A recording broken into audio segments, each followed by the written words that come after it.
This is Taiwan Talk. This is Taiwan Talk on ICRT.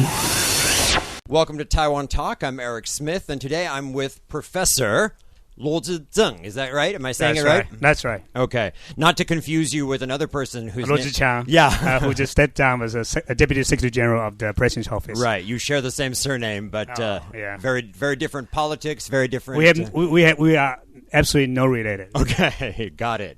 So, you're interested in becoming the mayor of New Taipei City, which some people may not know is actually the largest city in Taiwan. Yeah. Population-wise, I don't know about size-wise. No, population-wise, it's Right. the number one city in Taiwan. So a very important position. That's right. And you want to be mayor. Why?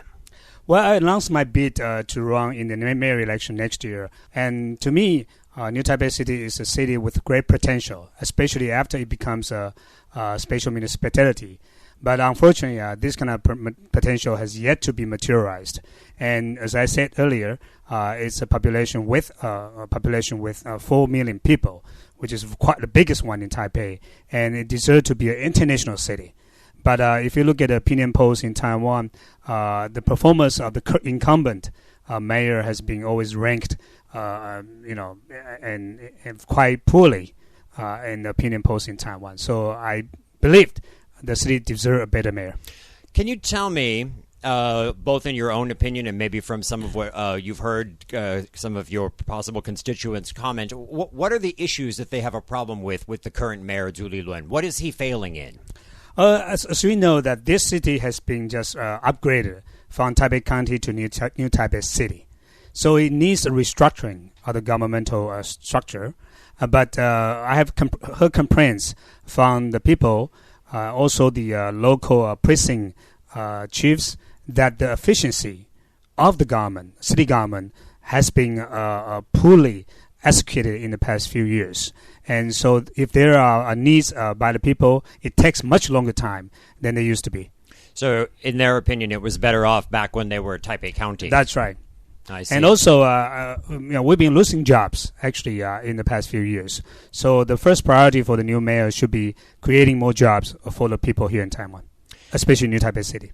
It's in some ways, a very strange city, New Taipei City, because you have urbanized areas like Banqiao and Yonghe and some places that are just, exactly like Taipei City itself. But then you also have some areas like Ruifang or, other districts that are very rural and very underdeveloped. Mm-hmm.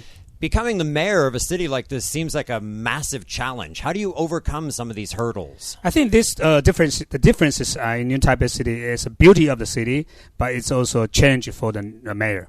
In other words, you cannot have one unified policy for all different townships, villages, and so on. So you need to make it more flexible in some way.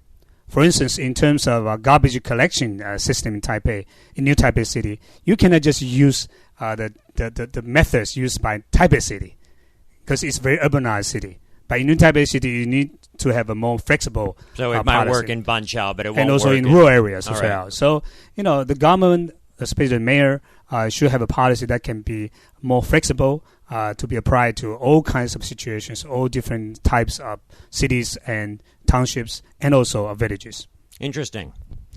On the positive side of current mayor Eric Zhu, what policies of his do you support? Which ones do you think he's done well in? Well, he has been trying to tell the people that transportation, and especially mass transportation system, will be his first priority. And he's hoping that he can complete some of the MRT lines, circling New Taipei City. And unfortunately, so far we haven't seen any significant development on that particular campaign promises. But also, he's very good at media exposure, and he introduced some new ideas and getting a lot of media attention. But I'm afraid that what people really want is a very large-scale restructuring of the government, and more importantly, a big picture about the vision of the city. Speaking of that big picture, you spoke about Taipei deserving, a new Taipei deserving more than it has right now. What is the big picture for New Taipei City? How do you see the city developing in the long term, 20, 30 years down the road, even if you serve 2 terms as mayor? The bigger picture. I think I'm a professor teaching international relations. When I tour around the world, I collect world maps published by different countries. But if you look at the world maps, especially if you look at the map of Taiwan in this big world map, we can see some cities in Taiwan, Taipei, Kaohsiung, Taichung. You've never seen New Taipei City. Okay. So I'm hoping that someday in the future, New Taipei City will be, point out in the world map published by other countries. Okay. So far, New Taipei City appears to be the satellite city to Taipei City. Yeah. And a lot of people sleep in New Taipei City and work in Taipei City. Right. So that's especially if you stand on the bridge between Taipei City and New Taipei City in the morning, you'll find out that most people commute from New Taipei City or to work in Taipei City. We need to create jobs, local jobs in New Taipei City, so people can have jobs in New Taipei City. The whole community is there. Yeah, so they have a belongings of their lives to New Taipei City. So far, a lot of people say that New Taipei City is a bad city. In other words, people come back to sleep. Right, a sleeper town. Sleeper town. Yeah. It's not really an international competitive city so far. Thanks for tuning in. I'm Eric Smith. Join us tomorrow for more from Professor Luo. This is Taiwan Talk. This is Taiwan Talk on ICRT. I'm Eric Smith, and thanks for joining me on Taiwan Talk. Luo Zizeng has served as an opposition DPP local party chief and is currently a professor at Soochow University. Mr. Luo recently announced his intention to run in the DPP primary for next year's election for New Taipei City Mayor. Professor Luo says he wants to turn New Taipei into a world-class city, but we started our conversation by facing some tough realities. I hate to sound rude to the residents of New Taipei City because it's not their fault, but New Taipei City in some areas is extremely unattractive. It's dirty, it's polluted, the urban design it seems like it's just sort of cobbled together in some places.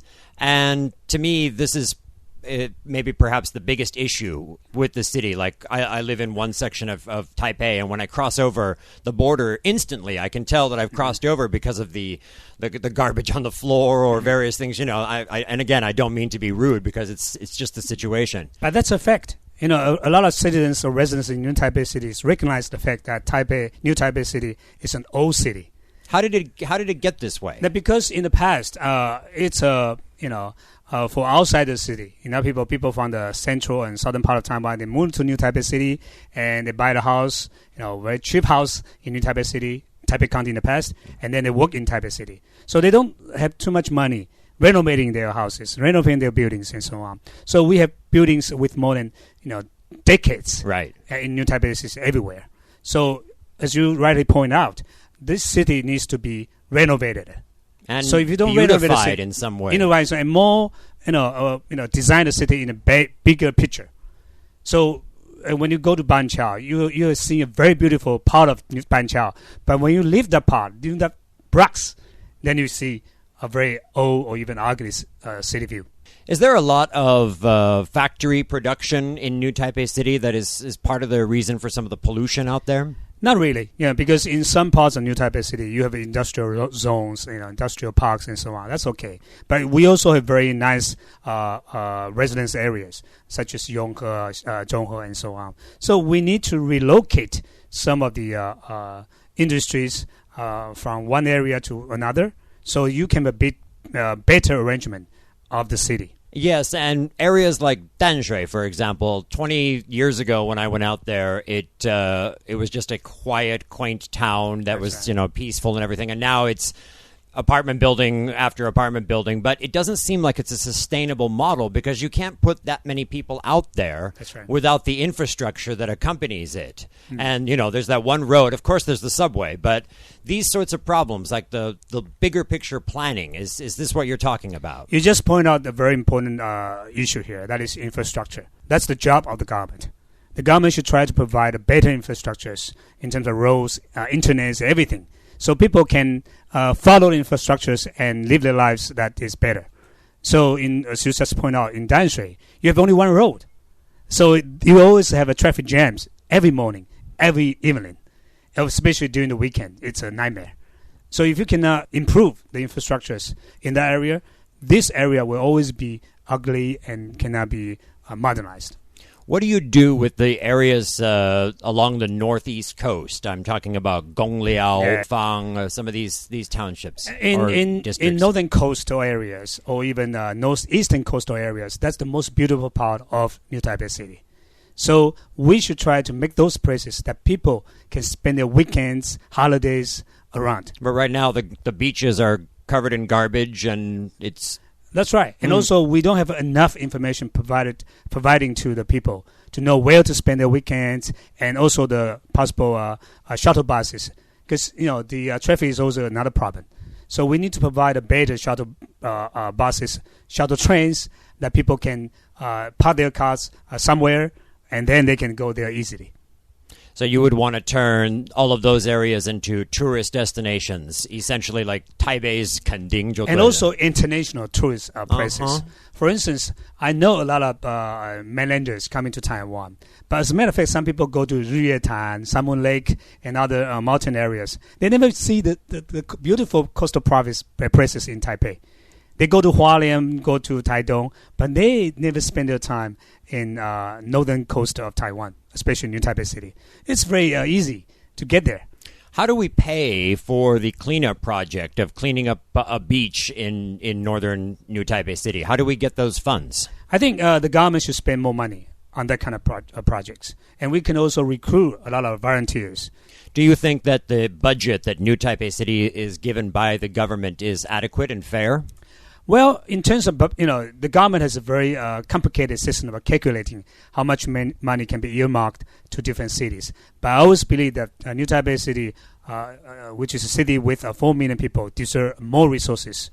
Because if you can take care of these 4 million people in Taiwan, you take care of 1/6 of the population in Taiwan. Thanks for listening. I'm Eric Smith, reporting for ICRT's Taiwan Talk.